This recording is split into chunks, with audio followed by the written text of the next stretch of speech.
time to get a check of what's making international headlines, and we can say hello once again to Diptika Lohon. Hi, Delano. Good to see you again. Starting out in Slovakia, to a murder for journalists that's left the country in shock.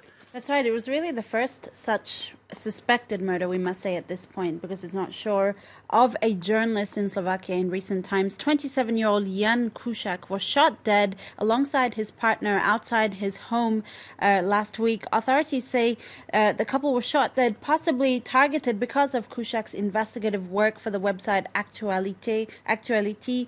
The news website that you see here, they're leading with a rather defiant message today to continue his work despite what happened to the young journalist. Prime Minister Robert Fico has also announced a €1 million reward for any information leading to those responsible. Now, if confirmed that this wasn't a murder, this would be the first time a journalist was targeted in the country, wouldn't it? It would be the first time in the country, but certainly not the first time in Europe. You'll remember just less than six. It's actually the second murder, or once again, suspected murder of a journalist in Europe in 6 months, because you'll remember last year, Maltese journalist Daphne Caruana Galizia was killed in a car bomb, suspected to have been killed because of her work. Now, Kuciak had been investigating tax fraud connected with the five-star residence block of flats linked to, I quote, the Slovak Spectator, a shady businessman who's a crony of top politicians in Slovakia. Indeed, he had been threatened on several occasions due to his reporting. Another Slovak paper, Pravda, calls it an attack on democracy. They say the only way to protect democracy now is to thoroughly investigate and bring to justice those responsible. Okay, next to one of our top stories here on the program, that's this 5-hour truce that's gone into effect in eastern Ghouta. What's the response been to that? Well, there's not a lot of optimism or belief because we've been through this so many times, and that's really the opinion we're getting from the papers today. No, it's sort of the attitude is what's new. We've been through these, and it hasn't seemed to change the outcome of the war. Let's start with Al Arabi, which is a pan-Arab paper where their cartoonists are really critical towards Russia.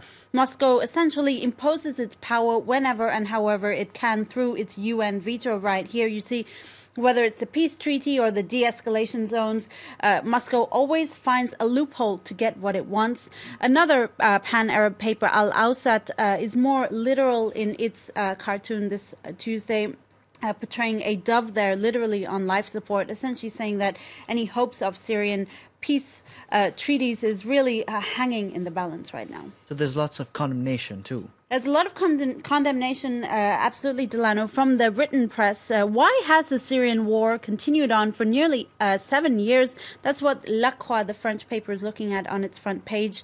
The war has, basically, there is a response. It's pretty simple.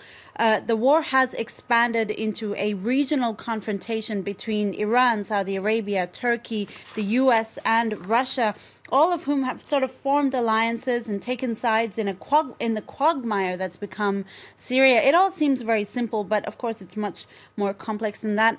At another pan-Arab paper, Al-Shaq Al-Awsat, the writer says it's no surprise that the Syrian regime defined the UN's 30-day mandatory ceasefire. They say basically this is what they've been doing time and time again. I quote, "As we follow the tragedy of Syria and the failure of the Security Council, more children die, and with them, the coma of the world conscience continues." Indeed it does. Shifting focus next to something a little lighter for a change. This Tuesday marks International Polar Bear Day, a day to raise awareness about the fight of the furry white creatures. That's right. They're very cute. They're very cuddly, and they're actually they're cuddly but dangerous. I wouldn't want to cuddle a polar bear. I think they look cuddly, don't they? They're very they look cute from a distance, but indeed they are facing a massive extinction crisis. They're ever more in danger now due to melting ice caps and changing ecosystems, something we've been hearing a lot about. The American broadcaster NBC is looking on its website at ways that scientists are hoping to revive the species. Should they go extinct at one point? They're reproducing right now at 1/5 of the rate as that was the rate 20 years ago. There are some pretty interesting plans. For instance, scientists plan to helicopter drop bear chow in certain regions where the bears are living to help feed them and avoid them wandering into human habitats. They suggest relocating bears to help ensure genetic diversity, and possibly in one of the more maybe controversial suggestions. They want to freeze polar bear sperm and eggs and use female grizzly bears or brown bears as surrogate mothers to help repopulate polar bears. IVF for polar bears. Why Exactly. not? Why not? Finally, from you, a story from Ghana that's really about a teacher's dedication to teaching. That's Teachers right. should teach, after all, right? That's right. That's what they should do in principle, right? But this guy has gone probably the extra mile for his students. His name is Owura Kwadwo Hatish. He's an IT teacher at a rural high school in Ghana. And he wanted to teach his kids how to use Microsoft Word. Sounds simple, right? But unfortunately, his students didn't have access to computers. So Owura painstakingly drew out the interface of Microsoft on his chalkboard, key by key, as you see here, to show them how to use it. This picture went viral, and thankfully, in a happy ending, he's since received donations for laptops to help with this teaching. Microsoft Word. It seems so ancient. I haven't used Microsoft Word for months. Thank you very much. Iptika Laurent there with the day's press review. We're going to take a short break. Stay with us. There's more to come. This is Live from Paris.